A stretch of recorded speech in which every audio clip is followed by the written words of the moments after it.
Hi guys, कैसे हो सभी? आई होप आप सभी अच्छे होंगे। अब देखिए, जो मार्केट में हमें यहाँ पर चीज़ें देखने को मिल चुकी हैं, इसके बारे में हमने प्रीवियस डे डिस्कस भी किया था कि मार्केट में जो हमें फॉल देखने को मिला है, ये काइंड ऑफ अ रिवर्सल हो सकता है, बिकॉज उसी समय जो यूएस मार्केट थी प्रॉपरली रिकवर कर चुकी थी। अब इसके पीछे क्या रीज़न था, मैंने आपको लास्ट वीडियो में भी अपडेट किया था। जैसे कि ट्रम्प ने दिन के टाइम में तो कह रहे थे कि ईरान के साथ उनकी कोई भी डील यहाँ पर नहीं बनने वाली है। वो अगेन स्टेट ऑफ हॉर्मुज के ऊपर टोल लगा सकते हैं, और साथ ही साथ जो साउथ कोरियन मार्केट थी वहाँ पर आईटी सेक्टर बहुत ज़्यादा गिर चुका था। लेकिन मैंने आपको इस चीज़ के बारे में अपडेट किया था प्रीवियस वीडियो में कि ट्रम्प का यहाँ पर ये मानना है कि ईरान न्यूक्लियर इंस्पेक्शन के लिए रेडी हो चुका है। उसकी वजह से क्या सिनेरियो बनते हुए नजर आया, आज के दिन मार्केट यहाँ पर रिवर्सल की तरफ जाते हुए नजर आई है। और साथ ही साथ अगर हम उसी समय आईटी सेक्टर की बात करें तो आईटी सेक्टर भी as compare to other sector यहाँ पर ज़्यादा रिवर्सल शो किया है। उसके पीछे क्या रीज़न है, बिकॉज जो हमारी यहाँ पर मोस्ट ऑफ द कंपनीज हैं बहुत ज़्यादा आईटी सेक्टर में इंटल्ज नहीं है। लेकिन साथ ही साथ मैंने आपको इस चीज़ के बारे में भी अपडेट किया था कि अगर कंटिन्यूसली जो आईटी स्टॉक हैं गिरते जाएंगे, उसका हमें रिपल इफेक्ट यहाँ पर भी कुछ ना कुछ देखने को मिल सकता है। लेकिन अगर हम उसी समय यूएस मार्केट की बात करें, यूएस मार्केट में जो आईटी सेक्टर है स्टेबल होने की कोशिश कर रहा है, उसकी वजह से जो इंडियन मार्केट का आईटी सेक्टर है वो भी यहाँ पर स्टेबल हो रहा है। बट अगर मान लीजिए कि यूएस मार्केट में भी हमें आईटी सेक्टर में 5% का फॉल देखने को मिल जाता, उस समय जो हमारी मार्केट थी यहाँ पर 2.5% ही गिरनी थी। उसके पीछे का सिंपली एक रीजन है, बिकॉज हम एआई सेक्टर में बहुत ज़्यादा इंडल्ज नहीं हैं।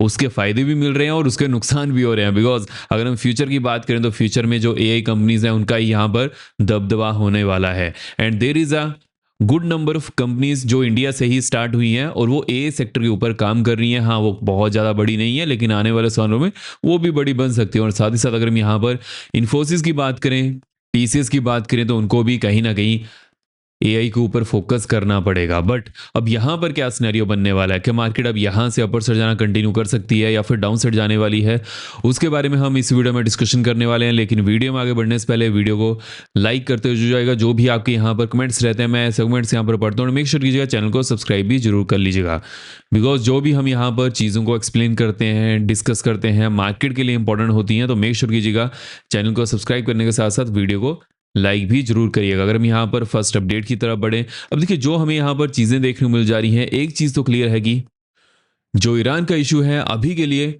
रेजोल्यूशन की तरफ जा रहा है। लेकिन उससे पहले हम यहाँ पर इंपॉर्टेंट अपडेट के बारे में डिस्कशन कर लेते हैं, जो कि हमें डोमेस्टिक मार्केट के लिए बहुत ही ज़्यादा इंपॉर्टेंट है। देखिए, ऐसी रिपोर्ट्स आ रही हैं कि जो यूएस के कमर्स सेक्रेटरी हैं लुटनिक, उन्होंने एक रिपोर्ट दी थी कि चाइना और इंडिया यूएस के ऊपर कितना टैरिफ लगाते हैं। उस रिपोर्ट को ट्रम्प ने यहां पर डिसएग्री किया है, और साथ ही साथ जो नंबर उन्हें पेश किए गए थे, ट्रम्प का यह मानना था कि इससे कई गुना ज्यादा चाइना और इंडिया उनको टैरिफ लगा रहे हैं। अब देखिए, ट्रम्प का यहां पर जो सोचना है वो एक इंडस्ट्रियलिस्ट है। लेकिन अगर हम ओवरऑल सिनेरियो की तरफ बढ़ें, जिस इंडस्ट्री में वो इंडल्स हैं, हाँ हो सकता है कि वहां पर उनको ज़्यादा टैरिफ देना पड़ रहा होगा। लेकिन जो ओवरऑल यहाँ पर टैरिफ है, इंडिया की बात करें, चाइना की बात करें, हाँ दूसरी कंट्री से यूएसए के प्रोडक्ट के ऊपर ज़्यादा टैरिफ लगता है, लेकिन कोई इतना भी ज़्यादा नहीं है जितना ट्रम्प यहाँ पर मानकर चले हैं। अब इसकी वजह से क्या सिनेरियो बनेगा, अब यहाँ पर ये चीज़ देखना बहुत ही ज़्यादा इंपॉर्टेंट हो जाएगी कि जो इंडिया और यूएसए की यहाँ पर टैरिफ डील कंप्लीट होने वाली है, वहाँ पर हमें क्या नंबर देखने को मिल सकते हैं। पहले तो 18% की बात हुई थी, लेकिन मेरा जहाँ तक ये मानना है 18% तो यहाँ पर टैरिफ नहीं लगने वाला है। There is a higher possibility कि जो डिफरेंट सेक्टर रहेंगे उन पर डिफरेंट यहाँ पर टैरिफ लगेंगे। अगर हम नेक्स्ट अपडेट की तरफ बढ़ें, अब देखिए यहाँ पर कुछ हमें अपडेट सुनने को मिली है कि लास्ट ईयर जब ट्रम्प प्रेसिडेंट बने थे, उस समय जैन 2025 में वेंस ने मुद्दा रखा था कि जो इंडियन ट्रूप्स हैं उनको भी यूक्रेन में डिप्लॉय करने के लिए रिक्वेस्ट किया जाए। लेकिन ट्रम्प ने इस चीज को मना किया था कि इंडिया ऐसा नहीं करेगा। उसके पीछे क्या रीजन है, बिकॉज इंडिया कभी भी ऐसे पीस कीपिंग चीजों को एंडोर्स नहीं करता है जहां पर कोई ना कोई वॉर चली हो। देखिए, पीस कीपिंग का क्या मतलब होता है, मान लीजिए कि कहीं वॉर हुई है, उसके बाद वहां पर जो सिचुएशन है उसको संभालने के लिए, साथ ही साथ लेट्स से कि वॉर भी यहां पर कंटिन्यू है, तो वहां पर यह देखना पड़ता है कि ऑपोजिशन में क्या मिलिटेंट्स हैं, यहां पर दोनों कंट्रीज हैं। तो यहां पर जो हमारे पास सिनेरियो बनता नजर आ रहा था, ट्रम्प को यह चीज का पता था। लेकिन अब इसका इंडियन गवर्नमेंट क्या जवाब देती है उसके ऊपर हमारा फोकस होने वाला है। अगर हम नेक्स्ट अपडेट की तरफ बढ़ें, अब देखिए ट्रम्प ने लेटेस्ट अपडेट में इस चीज के बारे में प्रपोज किया है कि ईरान मान चुका है टोल फ्री हॉर्मुज के लिए। लेकिन अगर ऐसा नहीं होता है, जो भी ये डील्स हैं सारी की सारी क्लैप्स करेंगे, विच मीन्स कि यहाँ पे जो ट्रम्प का मेन मुद्दा है, एक तो है न्यूक्लियर डील और साथ ही साथ जो स्ट्रेट ऑफ हॉर्मुज है उसको ओपन करने का बात।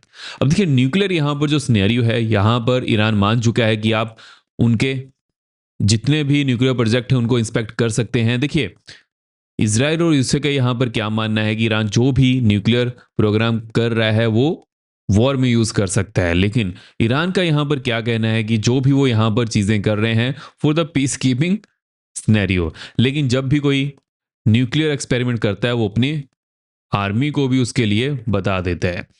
तो ये जो यहाँ पर हमें सिनेरियो देखने को मिल जा रहा है कि अगर ईरान इस चीज़ के लिए मान चुका है, there is a higher possibility कि अभी के लिए जो ईरान की एडमिनिस्ट्रेशन है वो न्यूक्लियर प्रोजेक्ट के ऊपर कोई ज़्यादा काम नहीं करने वाली है, इसलिए वो ये चीज़ को अनुमति दे रहे हैं। लेकिन साथ ही साथ जो यहाँ पर एक मेजर चीज़ है जिसके बारे में हमने डिस्कशन की है कि जो स्ट्रेट ऑफ हॉर्मुज है अगर वो भी ओपन होता है तो उस समय ये जो ओवरऑल सिनेरियो हमें देखने को मिल जा रहा था, क्रूड ऑयल जो एकदम से फ्लक्चुएशन कर रहा था, हालांकि अभी के लिए वो 75 के आसपास पहुंच चुका है, वो उससे भी नीचे जा सकता है, तो वो चीज़ के ऊपर फोकस करना है। अगर हम उसी समय G7 मीटिंग की बात करें जो कि फ्रांस में होनी है, अब देखिए यहाँ पर सिर्फ एक चीज़ के ऊपर फोकस करना है कि ट्रंप और प्राइम मिनिस्टर ऑफ इंडिया के बीच में अगर कोई भी मीटिंग होती है उसकी जो ऑफिशियल स्टेटमेंट रिलीज होती है उसके ऊपर एफआईज का फोकस रहने वाला है। तो जैसे इसके ऊपर कुछ नई अपडेट आएगी वो तो चलिए हम डिस्कस करने वाले हैं, बट जो हमें ओवरऑल यहाँ पर चीज़ें देखने को मिल जा रही हैं, एक चीज़ तो क्लियर है कि अभी के लिए जो ग्लोबल मार्केट का सेंटीमेंट है काइंड ऑफ अ पॉजिटिव है, प्रोवाइडेड यहाँ पर ट्रम्प फिर से कुछ ना कुछ बेकार बयान ना दे, बिकॉज जैसे ट्रम्प बयान देता है उसका इंपैक्ट हमें मार्केट पर देखने को मिल जाता है, बिकॉज ट्रम्प यहाँ पर दुनिया की सबसे बड़ी इकोनॉमी का प्रेसिडेंट है। अगर मान लीजिए कि वो किसी और कंट्री का प्रेसिडेंट होता फिर तो जैसी वो बातें करता है उसका मजाक बनना था, लेकिन वो यूएसए का प्रेसिडेंट है जिसकी वजह से उसका इंपैक्ट हमें ऑल ओवर ग्लोबल मार्केट में देखने को मिल जाता है। अगर हम उसी समय साउथ कोरियन मार्केट की बात करें, previous day south Korean market यहाँ पर 10% तक गिरी थी जो कि बहुत बड़ी गिरावट है, लेकिन उसी समय अगर हम यहाँ पर एफआईज की बात करें तो एफआईज ने आज के दिन फिर से बिकवाली की है, डीएस ने मार्केट को संभालने की कोशिश की है। अब देखिए एफआईज जब तक ये बिकवाली करेंगे उस समय तक के लिए मार्केट यहाँ पर फ्री फ्लो में नहीं चलेगी, तो ये चीज़ के ऊपर फोकस करना है कि एफआईज का यहाँ पर जो मूड एंड माहौल है, हालांकि मेरा यहाँ पर यह मानना है कि इस वीक के लिए एफआईज पॉजिटिव में क्लोजिंग कर सकते हैं फॉर द 5 ट्रेडिंग सेशन, तो ये चीज़ के ऊपर फोकस करना है। एंड जो ओवरऑल हमें यहाँ पर चीज़ें देखने को मिल जा रही हैं, यूएस मार्केट में इंपॉर्टेंट डाटा की बात करें तो इंपॉर्टेंट डाटा यहाँ पर पीसी डाटा आने वाले हैं और जीडीपी डाटा भी रिलीज होंगे। जैसे इसके बारे में कुछ नई अपडेट आएगी वो तो चलिए हम डिस्कस करने वाले हैं, लेकिन उसी समय अगर हम यहाँ पर क्रिप्टो की बात करें, देखिए क्रिप्टो भी लगातार यहाँ पर गिर रहा है, तो क्रिप्टो में अभी के लिए कौन से इंपॉर्टेंट जोन्स होने वाली हैं। अगर क्रिप्टो में हमें 61,900 के नीचे on the 15 minute time frame closing देखने को मिल जाती है, डाउन साइड में एक्शन यहाँ पर 61,250 की होने वाली है, उसके बाद एक्शन यहाँ पर ऑलमोस्ट 60,500 की देखने को मिल सकती है। अपर एंड की बात कर लेते हैं, जब तक क्रिप्टो में हमें 62,500 के ऊपर on the 15 minute time frame closing देखने को नहीं मिलती है, मार्केट यहाँ पर रेंज बाउंड होने वाली है, लेकिन जैसे इसके ऊपर हमें क्लोजिंग देखने को मिल जाती है उसके बाद मार्केट में अच्छा खासा मोमेंटम देखने को मिल सकता है टिल 63,400, तो इस चीज़ के ऊपर फोकस करना है। अगर हम गोल्ड की बात करें तो गोल्ड में भी हमें गिरावट देखने को मिल जा रही है, बिकॉज जैसी ये डील्स यहाँ पर कंप्लीट होंगी उसका इंपैक्ट हमें कॉमोडिटी सेक्टर में देखने को मिल जाएगा, और वैसे कुछ यहाँ पर बनते हुए नजर आ रहा है। गोल्ड जो पहले कुछ महीनों में अच्छा खासा बढ़ा था अभी के लिए डाउन साइड जा रहा है या फिर सस्टेन करने की कोशिश कर रहा है जो कि नहीं हो पा रहा है। और देखिए जिसको भी कॉमोडिटी में या फिर क्रिप्टो में इंटरेस्ट है तो कॉइन इंडिसेस लिंक मैंने डिस्क्रिप्शन बॉक्स में दिया हुआ है, वहाँ से चेकआउट कर सकते हैं। और अभी के लिए जो कॉमोडिटी में ट्रेडिंग फीस है बहुत ज़्यादा कम हो चुकी है, 80% का डिस्काउंट है, विच मीन्स कि यहाँ पर अगर हम ओवरऑल एफआईयू एक्सचेंजेस की बात करें तो अच्छा खासा यहाँ पर डिस्काउंट है, तो उसका फ़ायदा उठा सकते हैं। डिस्क्रिप्शन बॉक्स में लिंक दिया हुआ है, वहाँ से अकाउंट ओपन कर लीजिएगा, और जैसे ही अकाउंट ओपन करिएगा उसके बारे में मुझे अपडेट कर दीजिएगा। मैंने फ्री ग्रुप में भी अपडेट कर दिया है, डिस्क्रिप्शन बॉक्स में लिंक दिया हुआ है, वहाँ पर मुझे मैसेज कर सकते हैं। एंड जैसे ही मैसेज करेंगे उसके बाद जो क्रिप्टो ग्रुप है उसका एक्सेस दिया जाएगा। अगर हम यहाँ पर इंपॉर्टेंट जोन्स की तरफ बढ़ें कि अभी के लिए कौन सी इंपॉर्टेंट जोन्स है उन्हें हमें कैसे अप्रोच करके चलना है, देखिए मार्केट ने 24,020 के ऊपर क्लोजिंग दी है, विच मीन्स की मार्केट अभी के लिए 24,000 के ऊपर सस्टेन कर चुकी है। अपर साइड की बात करें 45 टू 65 के ऊपर जैसे ही मार्केट जाएगी, नेक्स्ट जोन यहाँ पर 170 टू 195 की होने वाली है। उसके बाद नेक्स्ट जोन यहाँ पर 300 टू 325 की बनते हुए नजर आ रही है एंड 400 टू 415 की नेक्स्ट जोन देखने को मिल सकती है। लोअर एंड की बात कर लेते हैं। अब देखिए लेट्स से कि मार्केट यहीं पर ही ओपन करती है, जैसे ही मार्केट में जो फर्स्ट 5 मिनट कैंडल है नेगेटिव बनती है, डाउन साइड में नेक्स्ट जोन यहाँ पर 23,975 की होने वाली है। उसके बाद नेक्स्ट जोन यहाँ पर 902 की बनते हुए नजर आ रही है एंड 852 835 की नेक्स्ट जोन देखने को मिल सकती है। हालांकि जो मेजर यहाँ पर इंपॉर्टेंट जोन होने वाली है 772 745 की बनते हुए नजर आएगी। अगर हम बैंक्स की बात करेंगे, बैंक्स में अभी के लिए क्या सिनेरियो देखने को मिल जा रहा है, उसे हमें कैसे अप्रोच करके चलना है। देखिए बैंक्स ने कहां पर क्लोजिंग की है, बैंक्स ने 58,150 के आसपास क्लोजिंग की है। जो प्रीवियस डे हमें बैंक्स में फॉल देखने को मिला था उसको बैंक्स ने पूरा यहां पर कवर कर चुके हैं एंड उसके ऊपर ही क्लोजिंग की है। तो अब यहां पर कौन सी जोन्स के ऊपर फोकस करना है, 200 टू 275। अगर इसके ऊपर मार्केट जाती है, नेक्स्ट जोन यहाँ पर 450 की होने वाली है। उसके बाद नेक्स्ट जोन यहाँ पर 625 टू 640 की बनते हुए नजर आ रही है एंड 800 टू 825 की नेक्स्ट जोन देखने को मिल सकती है। हालांकि यहाँ पर एक अच्छी खासी रेजिस्टेंस जोन बन चुकी है, जब भी मार्केट इस जोन के आसपास आएगी तो वहां पर रेजिस्टेंस फेस कर सकती है। लोअर एंड की बात कर लेते हैं। लेट्स से कि मार्केट यहीं पर ही ओपन करती है, जैसे ही मार्केट में जो फर्स्ट 5 मिनट कैंडल है नेगेटिव बनती है, डाउन साइड में नेक्स्ट जोन यहाँ पर 58,000 टू 57,935 की होने वाली है। उसके बाद नेक्स्ट जोन यहाँ पर 57,750 टू 735 की बनते हुए नजर आ रही है एंड 630 टू 615 की नेक्स्ट जोन देखने को मिल सकती है। हालांकि यहाँ पर मार्केट की एक अच्छी खासी सपोर्ट जोन बन चुकी है, जब भी मार्केट जोन के आसपास आएगी तो वहां पर सपोर्ट लेने की कोशिश कर सकती है। अगर हम उसी समय सेंसेस की बात करें, बिकॉज सेंसेस में एक्सपायरी भी होने वाली है और ये मंथली एक्सपायरी होगी यहाँ पर।